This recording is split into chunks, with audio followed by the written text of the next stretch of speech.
round. I said this to the media the other day. I said I had a second round submission in my head, but once I felt his power, I knew that we were just going to be too much for him. And it showed in the fight. I was very, very strong. My overhook was so tight that he was pretty much standing up with me, and he couldn't shift me. Once I lock in, it's game over, isn't it? Is that why you decided to pull guard? Because you knew I'm so strong, I'll be able to control him down here, and he won't even see where I'm going. You know, ultimately, Brian's game plan, my coach, he decided that it was we were going to take it to him. We were going to be able to strike with him, which we showed we can do. We were using the front teeps to gauge our distance, step in with that 1-2. Unfortunately, I didn't get the 1-2, but I did get the 1. And then as he didn't move back, I took up that space. That's what Brian said was going to happen. He's not going to go back, and then you're going to clinch. We had this sort of half-tie clinch. Same again, the coach had spotted it, we drilled it, we were ready for it, and when I felt it, I was like, oh, this is quite nice. This is genuinely nice. And as I dragged him to the mat, it was just a matter of time before firing up my legs. That's one of my strong attributes, and I've said in past media, it's my brother's curse. You know, my brother used to beat me up as a kid. He was bigger than me then, he's not bigger than me now, and I had to defend with my legs, and that's ultimately how I learned how to jiu-jitsu my way through life. Brother bullying, the best base for jiu-jitsu. Yep. You said before this fight that his emotions were going to play against him. Do you think that happened tonight? Definitely. That all meant something to him, losing that 0, and it does to everybody. I was exactly the same when I joined this sport nearly 4 years ago, and it's the great white buffalo. It's, you want to keep it. You want to keep that. You want to be something. You want to be the guy that's 9-0, 10-0, work your way up the rankings. But in this sport, it's hard to keep. And tonight, his all had to go. Talk the submission. His arm's obviously broken. Was he trying to tap? Because from our angle at ringside, it looked like he was trying to tap your leg and just kind of couldn't find the angle to actually make the connection. And the referee didn't step in at that point. Do you think he was trying to tap? Did you feel him trying to tap? See, when you're in the fire, you don't see it. You're too busy being in there. But as soon as I passed his arm across my hip, I knew it went. I knew all the ligaments had went. You could hear it. You could see it. And I let out a visual mention to the referee, like, hey, his arm's gone. I can't remember exactly what I said. There was maybe a wee F in there as well. And then when the referee couldn't see it, and I'm not sure if he was trying to tap with his arm that was broke or it was just flapping about. I genuinely don't know, but it felt like a elephant's trunk, just going to town there. How do you know what that feels? I know, like just touching the elephant trunk, obviously. You know, a Saturday night gets interesting in Scotland. And I had to rain down the elbows because the submission was never ever going to happen after that arm had went. Would you give him credit for being that tough to take the elbows after the arm break? Yeah, we don't see that a lot in MMA, guys just taking it right to the wire, but I think after you have made, you've built up this image of being a tough guy, you need to kind of go out in your shield, don't you? You don't have the choice of just saying, oh, I've had too much. And I take my hat off to him because that takes a lot of minerals to do that. 2 more quick ones from me. I don't know if you've seen the replay, if you were able to see the referee's position. Would it surprise you to know that he's a black belt? Referee. The referee's a black belt. Now even that submission was tight, and even the triangle, like I'm not here to slate the referee. He's very, very experienced in his job, and ultimately it's his decision. But without putting a lot of pressure on the referee, it's my opponent's decision to stay in there, and my opponent decided to say no, my arm's absolutely fine.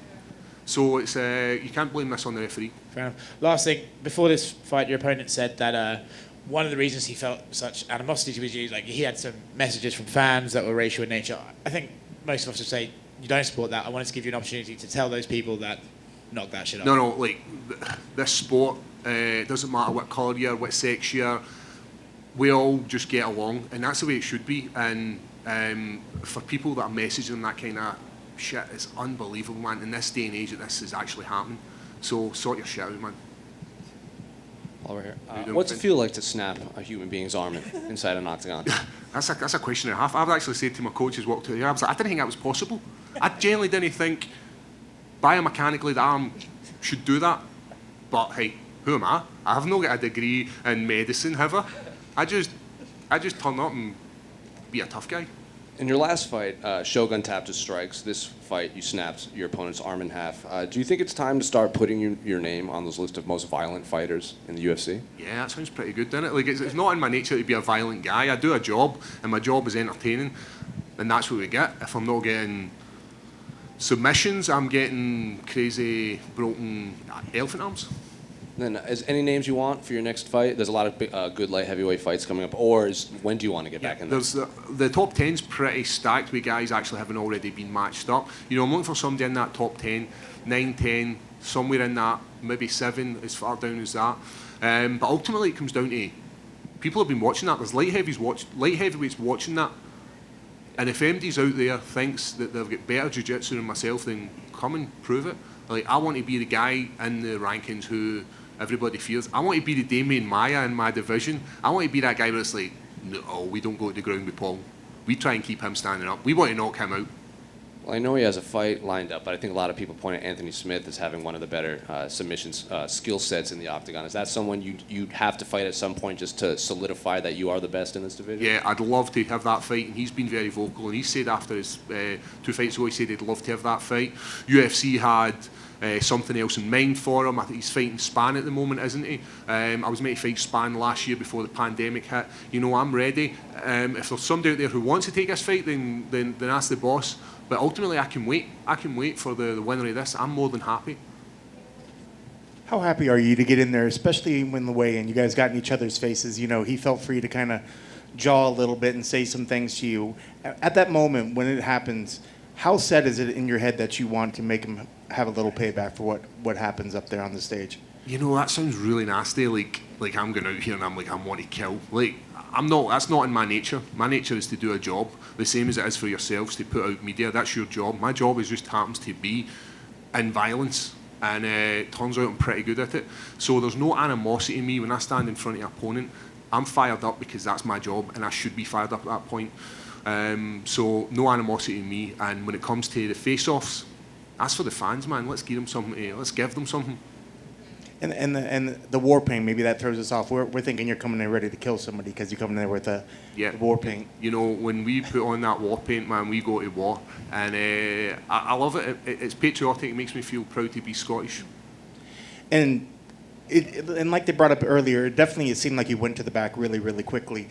Was there ever any point, knowing that he was coming out here saying that his striking was going to, be the answer to your striking or whatever, was there ever any point that you wanted to maybe stand in there and see whose power was better, or was it tough to kind of just stick with the game plan, knowing that once you got him down, that could end it? Yeah, I think you need to separate your ego from your ability. Like, your ego will always tell you to do the thing that people say is wrong, and for a long time I had convinced myself that I'm going to be a striker. I'm going to be a striker. If it's not in your nature, it's not in your nature. If you can't be ultimately a fighter, then you can't train that. You're either born with the intent to be a fighter or not, and it's the same for jiu-jitsu for me. I can't be a striker because I'm too good at jiu-jitsu. If my jiu-jitsu wasn't as good or was weak, I would need to then rely on my striking. But I believe my striking is very, very good. I'm long, I'm rangy, I'm powerful. Ask MD in the back when they hear me hit pads. Like, the shockwave is heard round the locker room. And last one for me, and I'm not sure if this was a current video or an older video. I thought I saw something on TV that showed you rolling with John Good and you were showing some moves. Is that the move that you rolled into that eventually got the arm tonight? Do you remember? So that move is it's the back take. So from back mount, you take a triangle. Triangle is one of these moves. It's just my move. And ultimately, that's what I finished with. The triangle was locked up. It was tight, but it was never ever going to get finished because the arm was just gone. But yeah, to ask you a question, apologies, like, are we over here to come back here? Yeah, it was very, very similar, but the back take wasn't there. It was mounted triangle that I was going for and mounted armbar. It was spectacular. Thanks well done. very much. Before the fight, sorry. Who we got? Can I see? Where? Oh, no, go ahead. Before the fight, Hey, man. nearly the whole audience is booing you. How does it feel when the fight was over to win over the crowd?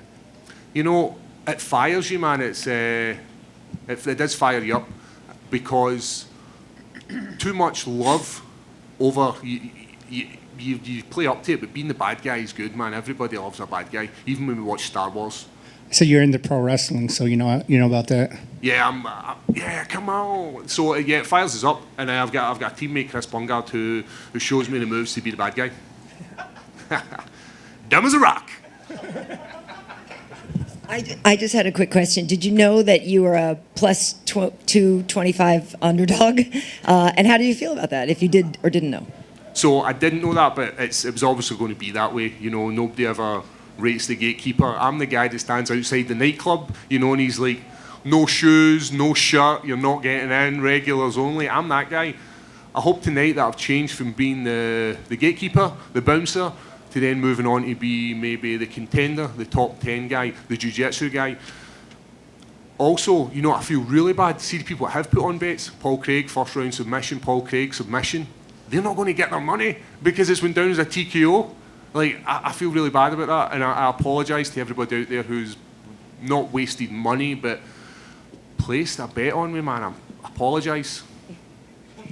Well, congratulations. One other thing I would ask you is, I think you had said at one point you kind of had to come and mature in the UFC, that you didn't, have a lot of experience before you got here. And so is it kind of safe to say that you feel like you're kind of hitting your stride now, even though you're several fights in? Yep.